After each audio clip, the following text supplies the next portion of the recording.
Good morning to you. Welcome back to Morning Live. Now, on the 8th of September, the 2023 Rugby World Cup will commence in France with a mouth-watering clash between the tournament hosts of France and three-time world champions New Zealand. The Springboks, who are the defending champions, will begin their campaign against Scotland on the 10th, and many are saying that this current Bok team has a very real chance of defending the title. Now, today we are joined by the coach of the 1999 Springbok team, Nick Mallett, who has written a book about Rugby World Cup campaigns. Good morning, Nick. Thank you so much for waking up so early in the morning, and thanks for joining us on Sports on Morning Live. Thanks, Lee. Thanks for inviting me. Nick, let's start by just talking about the pressure of being the defending champions going into the World Cup, especially if it comes with as much emotion as we saw with the Springboks in 1995. And of course, we know what this 2019 victory did for us as a nation. What kind of pressure is this team looking at going into this World Cup?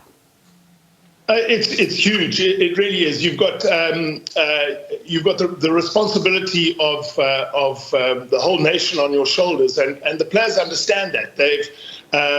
It's the biggest event for them. A lot of them have already managed to win it in 2019, but very few teams managed to defend their title. I think New Zealand is the only one that's managed so far. So there's a magnificent challenge. The guys are pretty much the same players, and so there's 4 years more experience and a really good coaching group, and I think they've got a very good chance. The only problem is we're in a very tough pool, and we've got very, very hard quarterfinals rather, because we either play France or New Zealand in the quarterfinal, and that is the equivalent to a World Cup final, actually.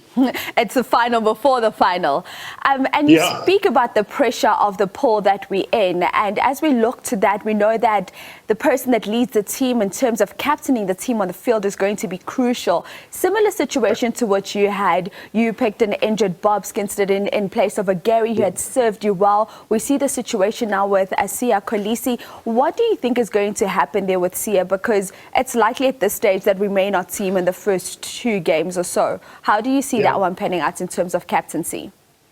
Yeah, I write about this in my book. You know, it was the biggest mistake I made in my coaching career, was leaving out a captain that made the other people in the team feel better about themselves and also made them play better. So that was a huge error, and I think very few other coaches after me have made that mistake.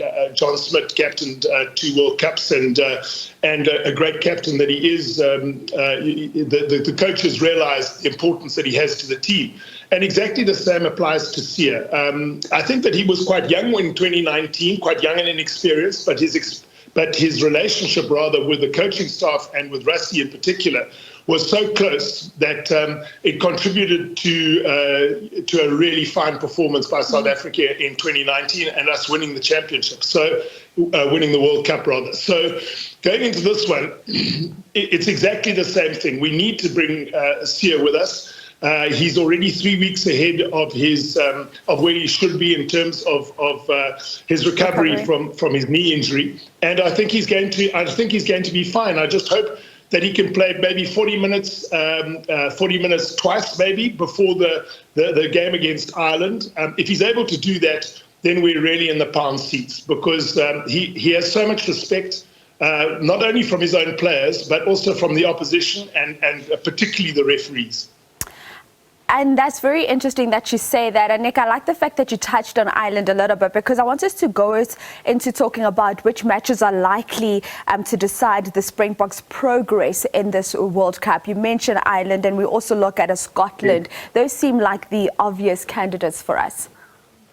They are. There's no question ours is the most difficult pool. We're, I think, ranked 4th in the world. Scotland are ranked 5th, and Ireland are ranked number 1. So for us to get out of our pool, we have to beat Scotland in that opening game, and then Tonga is a game we can't take lightly. They've got 6 or 7 New Zealand internationals who've returned to their home nation to play, so that's going to be a tough game as well. And then we get Ireland, and that I think is going to be the challenge of who finishes first and second in our pool. Hopefully we can win it, because to go through to the quarterfinals, You've got France as the home nation, and they've won 18 out of 19 of their last tests, and so are, strong favourites there as well. And then we've seen how well New Zealand have played in the last period of time. They played very well against us a couple of weekends ago, and they're going to be a very tough opposition. So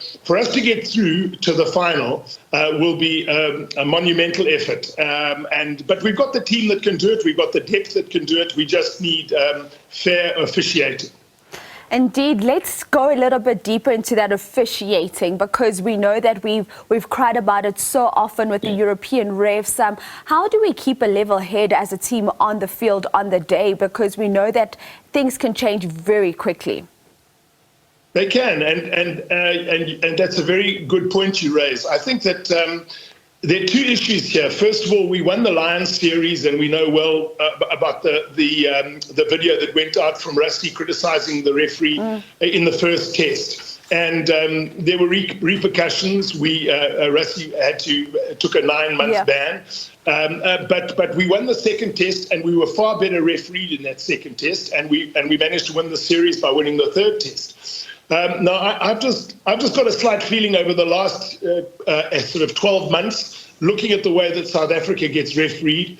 I'm not absolutely certain and I don't want to squeal about bias or anything like that, but just if there's a 50-50 call, it doesn't seem to go our way. So I think what's going to be really important going into this World Cup is the relationship that the captain can have with the referee on the field, and also obviously Jacques Nienaber is the head coach, and the way in which they approach the referees before each game, and also the way they approach them after the game with any errors that they feel that the referee might have made, is very, very important, because it can take just one decision in games that are so tight. I mean, a lot of our games are going to be decided by one score, I think, no more than 7 points. And if a referee decides, to be a little bit tougher on you than the opposition, that can be enough to knock us out of the competition.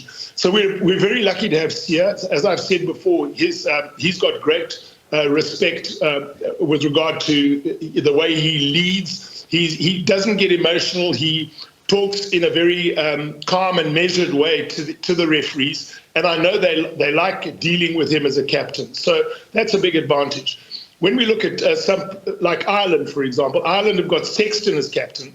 I mean, he's already taken a ban now for abusing a South African referee after the final of the European Cup. He gets very emotional on the field, and even though they're number one in the world, I would say that if they get into a tight game and the captain starts shouting at the referee and performing and complaining about his decisions, that's going to work against him. So we're very fortunate.